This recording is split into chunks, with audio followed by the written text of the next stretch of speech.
So let's try now to talk in this second part of school improvement plan video about SMART goals. What does SMART stands for and why is it so important for every single educator, being a leader, a teacher, coordinator, staff member? It's very important that when we say, this is my goal, then we are putting a SMART statement together.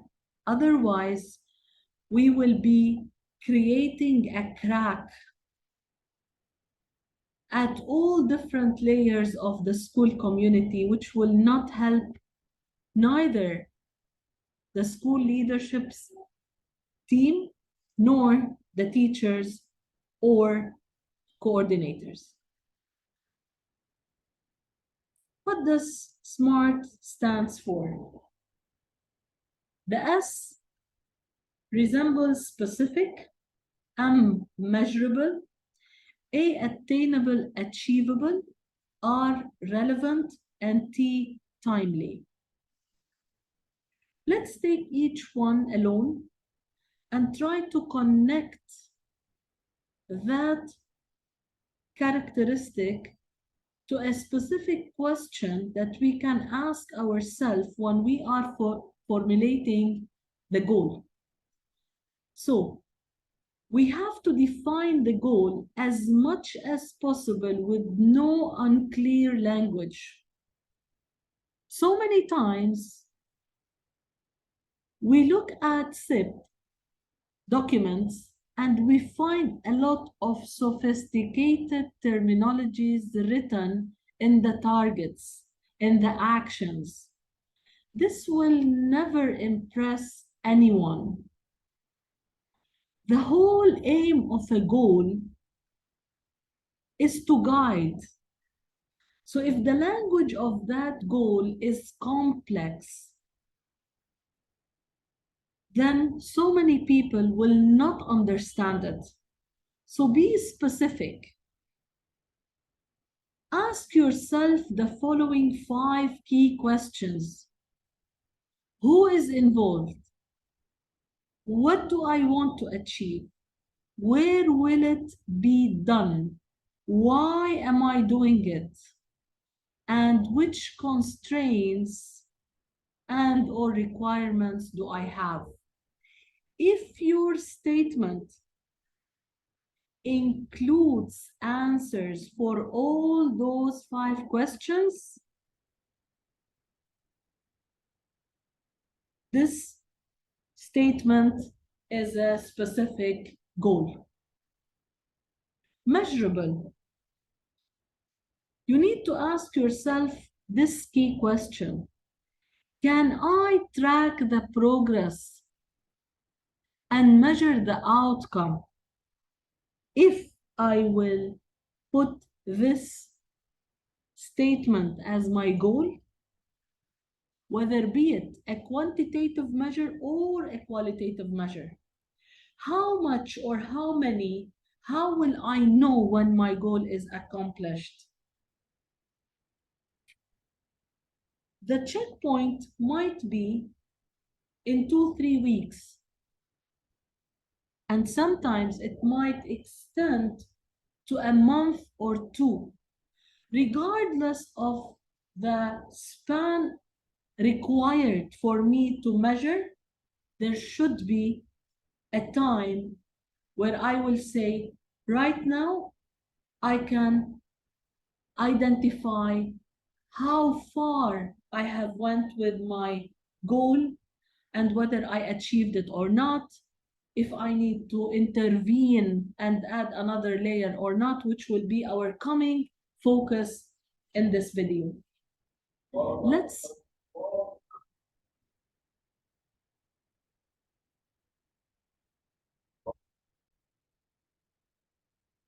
The third one is attainable, achievable. Is the goal reasonable enough to be accomplished? How so? Make sure the goal is not out of reach or below standard performance. Fourth one, relevant. Is the goal worthwhile and will it meet your needs?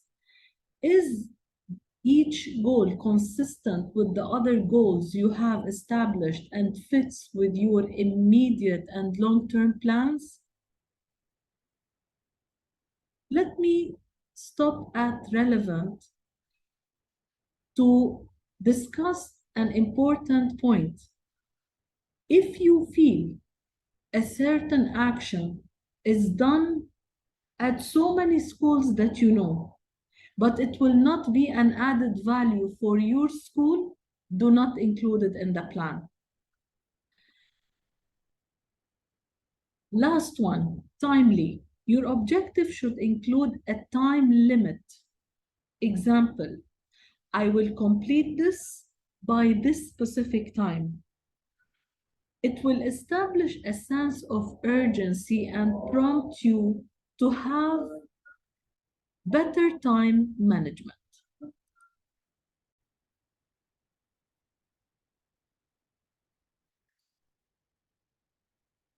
Our fourth section of this video is going to focus on the intervention plan.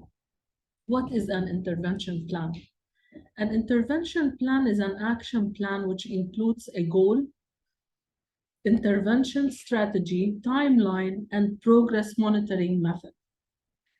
From its name, intervention, it means something happened or I discovered a certain area of improvement and I had to intervene. When we talk about intervention plans, we have to keep in mind that we are focused on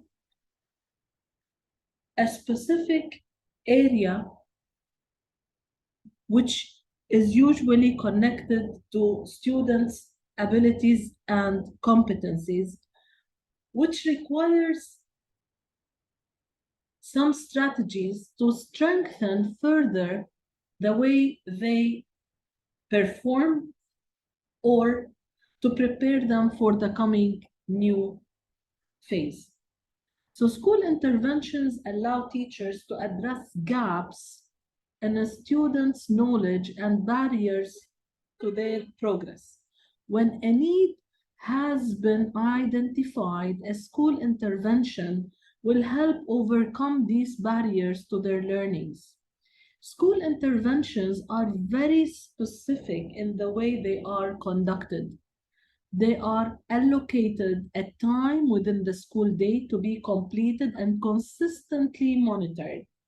An intervention ensures every student reaches their potential and benefits from learning in the curriculum.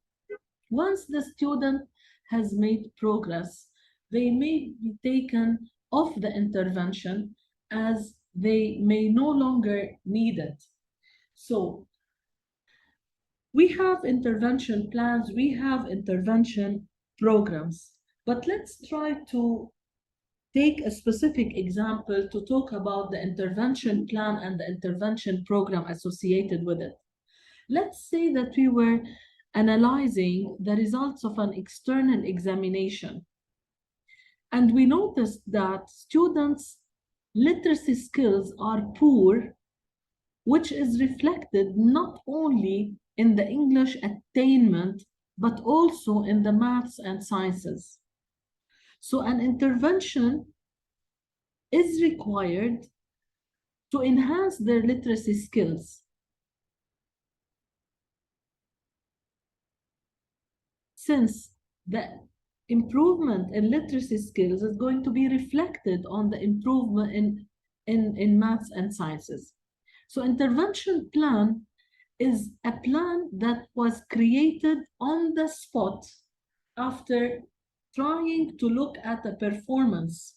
So the intervention program that we might have might be extra classes, it might be online course, it could be peer-to-peer, but we cannot say that we will have this intervention program and it will last till the end of the academic year, because some students might need a little support, and then they could catch up on their own. So they should be pulled out.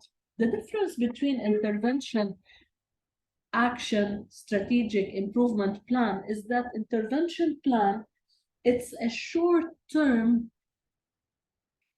plan which will take place whenever we feel that we are behind in achieving a specific target outlined in the school improvement plan. So we intervene, we rectify, we fix, then we move forward. Usually, intervention plans are created for students of determination, for students whose mother tongue language is different from the language of instruction, for students who have specific gap years without learning. And there are so many different ways to have an effective school intervention plan in place.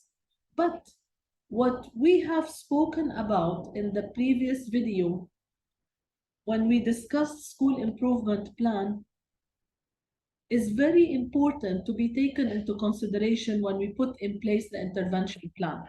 So first of all, we have to do a needs-based analysis. We have to put SMART goals. We need to try to identify the stakeholders that are involved, define their roles, collect quantitative and qualitative data, prioritize the tasks, create the schedule, communicate the plan, and then identify specific checkpoints in order to measure the impact and effectiveness of the plan that we want to put in place.